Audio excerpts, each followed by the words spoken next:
everybody, and welcome back, and Happy New Year to you. It's Jeff Quintin. Welcome to Jeff Quintin TV, and I'm your host, Jeff Quintin, the most passionate real estate show on the internet. So first, before I start today, I just want to say Happy New Year to you guys. I want to say thank you very much again for all your continued support, referrals, everything this past year for 2012. We had an unbelievable year.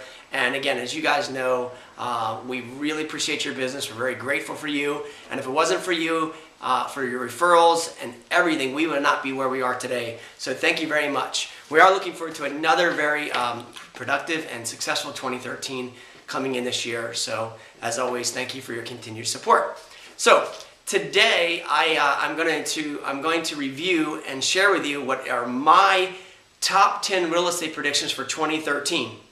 So I do this every year, and then you also notice on this blog at the bottom, you'll see our predictions that we did for last year, 2012. Take a look and see, if I, make any sense and if some of those things came true or if they didn't.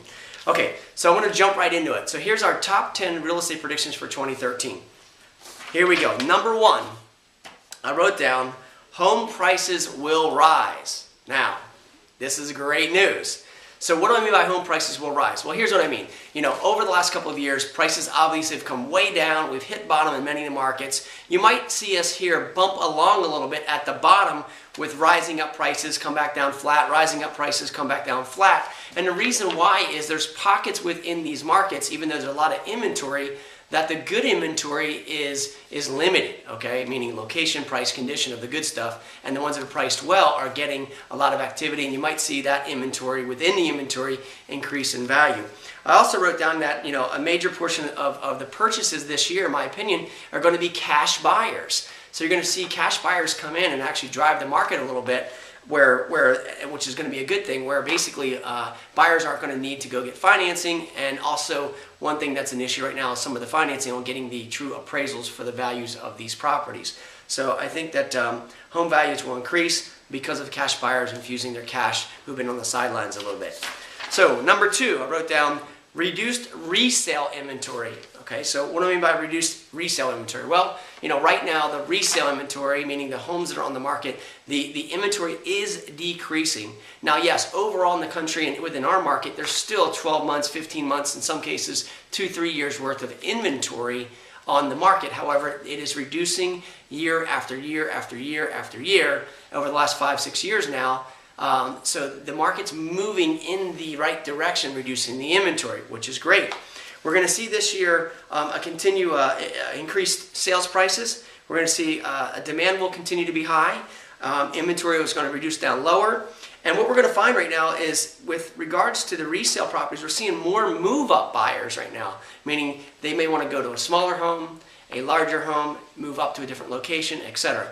So I think that's going to help us right now with that inventory there.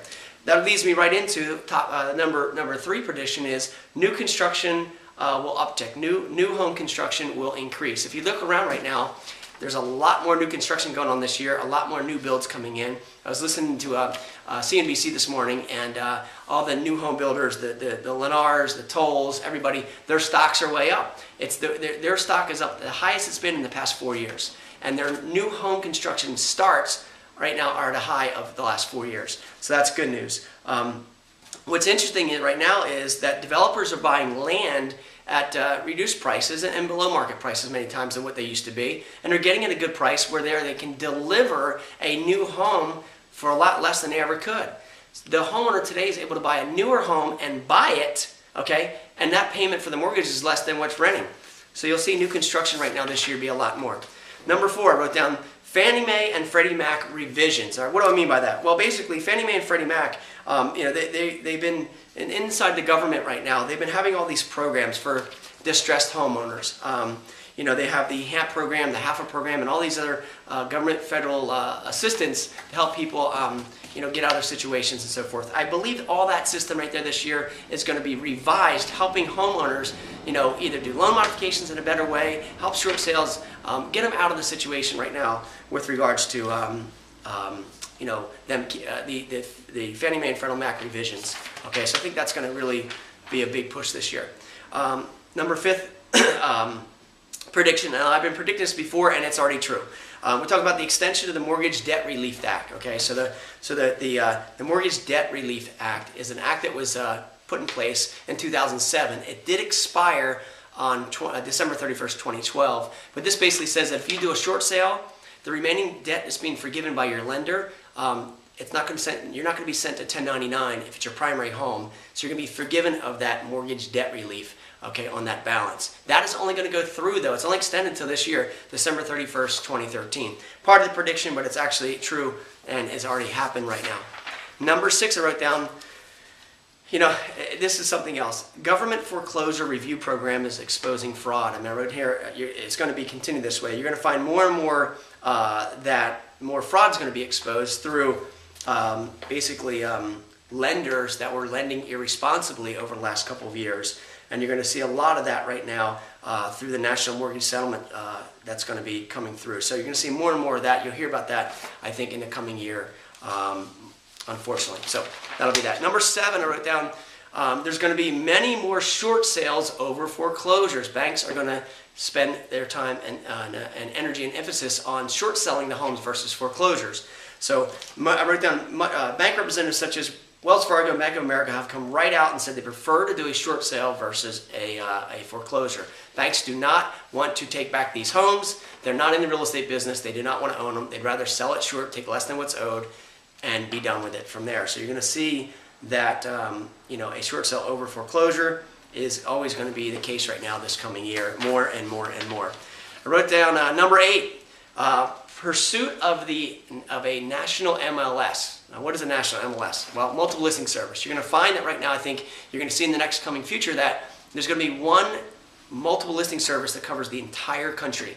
Meaning you as a consumer are going to be able to go to find out what things are available, what prices are for homes that are for sale, listed, sold, closed, everything from one source. You know, right now what we're finding is buyers and sellers are going to Trulia and Zillow, and they're getting outdated information. I mean, they're getting inventory that's old. They can't find the sold prices. It may be not right, whatever it may be. So a national MLS, I think, is going to happen here.